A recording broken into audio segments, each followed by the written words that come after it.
find a great venue here in Panama City. I've been coming to Panama City since I was a teenager. Graduating, I was at Woodward Academy in high school years ago when we used to come down every year in the late 60s, early 70s and march in the Rose Festival Parade in Thomasville and then make it an annual trek to Panama City. And we would always count the days all year long about coming to PC for 2 days for the whole year. And in those days, it seemed like an eternity, but that was where I learned my interest in being on the road and playing the gig and then being in the hotel and just having a blast. And then I've been back and forth over the past 20, 25 years. And then when Pineapple Willie's opened up, this is just a wonderful thing because Bill's real supportive of the music, and it's just a wonderful experience. Well, I've been wanting to do it, and last year we decided to bite the bullet and come in here and build a blues club. And what we're trying to do is build something like B.B. King's or Buddy Guy's or something that's a draw to Panama City Beach, that people come down here and look forward to seeing good blues. Now, like Roger Hurricane Wilson, he's been 25 years on the road, played with everybody in the business, and that's the type of entertainment we're bringing in that people should come out and see. If you don't recognize the artists, I guarantee you're going to hear some good music. Well, I started playing guitar when I was 9 years old. I've been playing guitar about 45 years. I started as a kid, and my influences were I was taking lessons, regular guitar lessons every week as a kid. I didn't really know anything, but I would never practice the lessons my teacher told me to practice. I would always get yelled at every week. But I'd go home and I'd hack on an E chord or I'd play something else. And I always had an ear for hearing stuff. And the songs that I liked were always the blues songs that the bands that we listened to in the 60s would play. For instance, the Animals, even Paul Revere and the Raiders. Some of the stuff that you heard, they were blues licks, they were blues songs in between their hits. And that was the stuff that drew me to it. You know, the Rolling Stones, I mean, when they were coming along, they were the ones that introduced the blues back to America, basically. And so it was just something, I was playing blues for years and years and didn't know it. You know, and then when Cream came along, I was about 14 years old, and of course, Eric Clapton, and then there was the Yardbirds before that, and they were doing it, you know. And Blues Breakers? Yeah, oh God, no doubt. And then, so all the influences, but I was playing guitar all this time, and I just loved the sound, but I didn't know what it was. And when I was 17 years old, I was in Atlanta, and I attended an Allman Brothers concert. It was the original Allman Brothers with Duane Allman and everything, and I stood about maybe 8 feet from Duane, and I stood there for like 2 hours watching him. And I was never the same. Once I walked out of that hall, I was ruined for life because I had never seen anybody play a guitar like that. You know, I'd seen people play guitar forever, but never like that.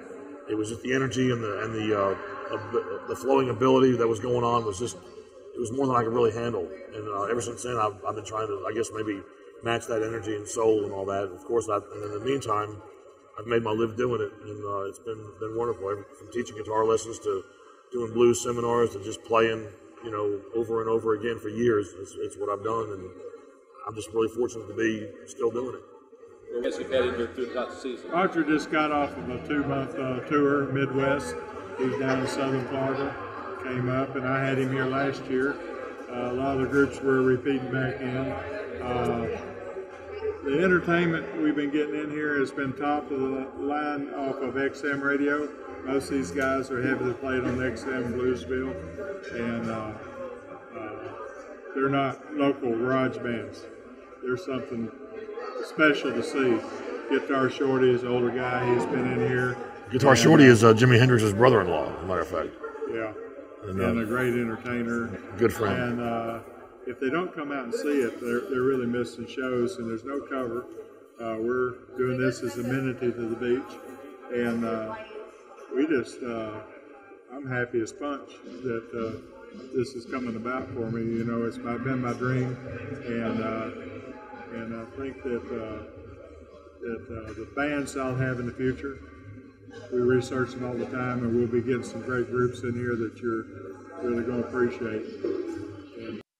Well, I guess Tallahassee was one. I did something, I guess I did a couple of gigs in Destin, Pensacola. About a while back I did a gig or two in Dothan, but those kind of like dried up. So there's been some stuff in the area, in the vicinity, I should say, region maybe. But this is for the long haul right here. You know, I mean, there's clubs that have opened up and closed here that I've played, and that happens all over the world, really. This looks like, I mean, Bill's got a vision and a mission, and it's in for the long haul, you know, and that's a wonderful thing. If you come to Panama City and you don't go to Pineapple Willie's, then you haven't been to Panama City. Does that work? No, it's a great place. You just have to come be here. I mean, the food's great, the atmosphere is great, the people are great, Bill's great, the music. I mean, it's all going on, you know, and you just have to come do it. Yeah, I like them to come and see what we're doing. I think they're going to be surprised. Most people have been out already are surprised and are coming back. It's going to grow into something that I think you're going to have to wait in line to get in to see. I know that across the country, you say my research and everything, they built a new B.B. King's down in Orlando, seats 1,000 people. Contemporary blues is coming on strong, and I think you're going to see more and more of it come back because the 40 above age group really doesn't have any music anymore to go to. And they're really enjoying the concert. They don't particularly care about dancing. They do dance sometimes, but basically it's a concert, very entertaining.